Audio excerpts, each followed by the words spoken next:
राजा भोज और धूर्त नाई। भाग 4। नाई ने छल द्वारा खुद को तो राजा भोज बना लिया, लेकिन राजा भोज बेचारे तोता बनकर उसी बियाबान जंगल में भटकते रहे। धोखेबाज नाई रात दिन पैदल सफर करता हुआ राजा भोज की नगरी के द्वार पर जा पहुंचा। वहां मौजूद पहरेदारों ने जैसे ही राजा भोज को देखा, उन्होंने तुरंत इसकी सूचना दरबार में पहुंचाई। ये संदेशा सुन दरबार के सभी मंत्रीगण व अन्य सदस्य प्रसन्नता से व्याकुल होकर बैंड बाजों, फूल मालाओं व अन्य आदर सम्मान की सामग्री लेकर अपने राजा का भव्य स्वागत करने के लिए द्वार पर पहुंचे। परिणाम स्वरूप हुआ यही, कोई भी व्यक्ति उन्हें नहीं पहचान पाया कि यह असल में राजा भोज है या कोई और। राजा का खूब जोर शोर से स्वागत किया गया। उनके आने की खुशी में महल को एक सुंदर दुल्हन की तरह सजा दिया गया। पूरे राज्य में सूचना पहुंचा दी गई कि महाराज अपना जरूरी कार्य निपटाकर 12 वर्ष बाद अपनी नगरी में वापस लौटे हैं। चूंकि नाई महल में मौजूद सभी मंत्रीगण और अन्य सदस्यों को पहले से ही जानता था, इसलिए उसे उनके साथ विचार विमर्श करने में किसी भी उलझन का सामना नहीं करना पड़ा। सभी लोग इतने लंबे समय के बाद अपने राजा से विचार विमर्श कर काफी प्रसन्न थे। दरबार में सभी जन से अच्छी तरह मिलजुल कर राजा भोज, जो कि असल में नाई था, महल की ओर चल दिया। महल के द्वार पर पहुंचा तो वहां काफी सुंदर छवि की नौकरानी उसका स्वागत करने के लिए अपने हाथों में आरती की थाली और फूल लिए खड़ी थी। लेकिन राजा बना नाई रानी को वहां मौजूद न देखकर बोला, रुक जाओ बांदियों, हम तब तक अंदर नहीं आएंगे जब तक कि हमारी रानी सत्यवती हमारा स्वागत करने नहीं आ जाती। राजा का आदेश सुन तुरंत रानी सत्यवती को बुलाया गया। रानी सत्यवती अपने हाथों में आरती की थाली लेकर वहां चली आई, किंतु रानी सत्यवती वहां आकर चुपचाप एक तरफ खड़ी हो गई। तब राजा भोज बने नाई ने कहा, क्या बात है रानी, क्या आप हमें देखकर खुश नहीं है?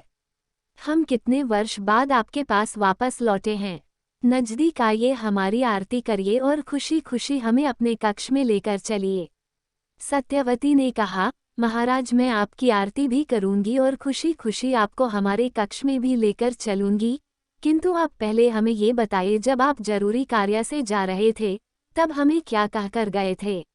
राजा बने नाई ने कहा, रानी ऐसी बेवकूफ़ी भरी बातें आप पर शोभा नहीं देती।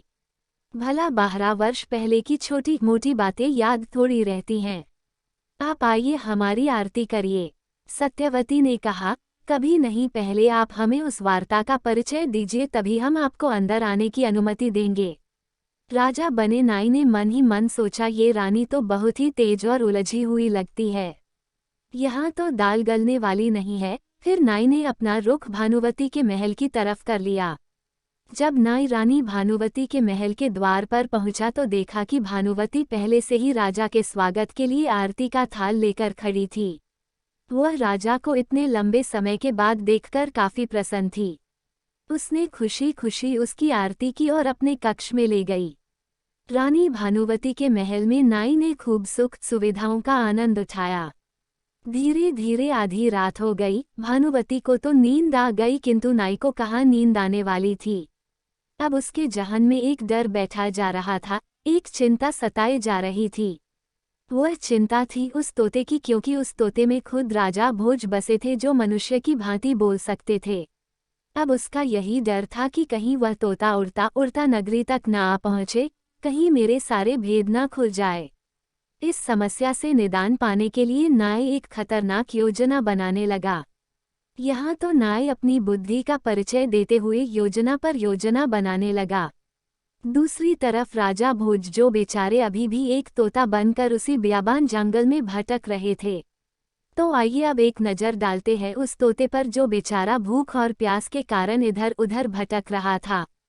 तोता पानी की तलाश में भटकने लगा। आखिरकार वह एक बावड़ी पर पहुंचा, जहां पर 99 तोते पहले से ही रहते थे। 99 तोतों ने देखा, आज बावड़ी पर एक नया तोता आया है और कुछ ज्यादा ही प्यासा है, बेचारा पानी पिए ही जा रहा है। उस नए तोते को देख सारे तोते खुश हो गए और आपस में बात करने लगे कि चलो इससे दोस्ती करते हैं, अगर ये हमारा दोस्त बन गया तो हम पूरे 100 तोते हो जाएंगे। फिर सारे तोते राजा भोज बने हुए तोते के पास आ गए और अपनी तोतिया भाषा में राजा भोज से बात करने लगे। हालचाल पूछने लगे। चूंकि राजा भोज 15वीं विद्या निदान थे तो वह तोतों की भाषा भी जानते थे।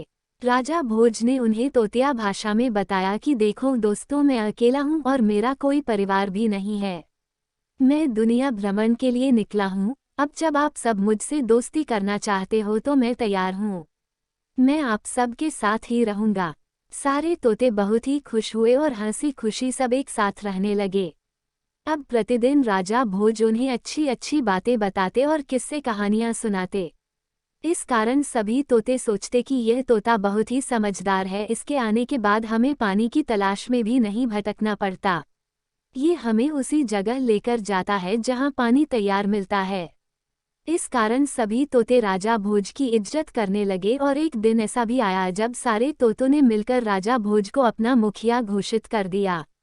अब जब राजा भोज उन तोतों के साथ जुड़ गए तो उन सब का समय अच्छा गुजरने लगा, क्योंकि एक 15वीं विद्या निदान तोता उनके बीच मौजूद था जो किसी भी समस्या को आने से पहले ही भाप लेता था। उसके रहने से सभी तोते सुरक्षित महसूस करने लगे।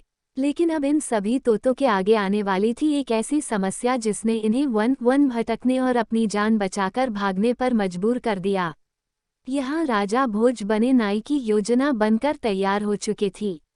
उसने अपने राज्य में घोषणा करवाई कि सभी मंत्रियों से कह दो, महाराज का हुक्म है, तुरंत सभा लगाई जाए। महाराज की घोषणा सुनते ही सभी मंत्रीगण, द्वारपाल, सेनापति और रानियां दौड़े चले आए। जब सभी सभा में मौजूद हो गए तो राजा ने आदेश दिया कि जहां तक हमारे राज्य की सीमा है वहां तक प्रजा जनों में संदेश भिजवा दो कि राजा का हुक्म है, जो भी नर नारी बूढ़ा जवान तोता मारकर हमारे पास लाएगा उसे एक तोते के बदले एक सोने का सिक्का दिया जाएगा। जो 2 लाएगा उसे 2, जो 10 लाएगा उसे 10 और जो 50 लाएगा उसे 50 सोने के सिक्के दिए जाएंगे। राजा का ये हुक्म सुनकर सभी दरबारी अचंभित रह गए कि यह राजा को क्या हो गया। अचानक तोते मरवाने का आदेश दे रहे हैं, किंतु सभी केवल सोच सकते थे, कुछ पूछ नहीं सकते थे क्योंकि यह राजा का हुक्म था। पर जो भी हो, जैसे ही यह समाचार प्रजा जन में पहुंचा तो सभी निठल्ले लोग तोते पकड़ने निकले लिए। शाम तक कोई एक तोता लेकर दरबार में आ रहा था, कोई 2, कोई 10, जो जितनी संख्या में तोते लाता उसे उतने ही सोने के सिक्के दिए जाते। अब ये समाचार धीरे धीरे आसपास के नगरों में भी फैल गया कि फला राजा एक तोता मारने के बदले में एक सोने का सिक्का दे रहा है। बेचारे तोते समझ नहीं पा रहे थे कि हमारा कसूर क्या है, हमें क्यों मरवाया जा रहा है। अब ये समाचार धीरे धीरे राजा भोज के पास भी पहुंच गया कि राजा बने नाई ने तोते मरवाने का हुक्म दिया है। वह चौकन्ना हो गया और सभी 99 तोतों को बुलाकर बोला, होशियार हो जाओ, मुसीबत हम पर आने वाली है। सभी तोते बेचारे डरे सहमे राजा भोज बने तोते पर आस लगाए बैठे रहे और बोले, प्रधान जी, हमें तो आप जैसा सुझाव देंगे हम उसी का पालन करेंगे, कृपया आप ही हमारा मार्ग तय करें। राजा भोज पर अब 99 तोतों की सुरक्षा का भार था। वो अपनी चतुराई से उन सभी दोस्तों को बचाते रहे, लेकिन होनी को कुछ और ही मंजूर था। आगे की कहानी जानने के लिए कृपया कहानी का भाग 5 देखें तथा वीडियो को लाइक, शेयर व चैनल को सब्सक्राइब करना ना भूलें। धन्यवाद।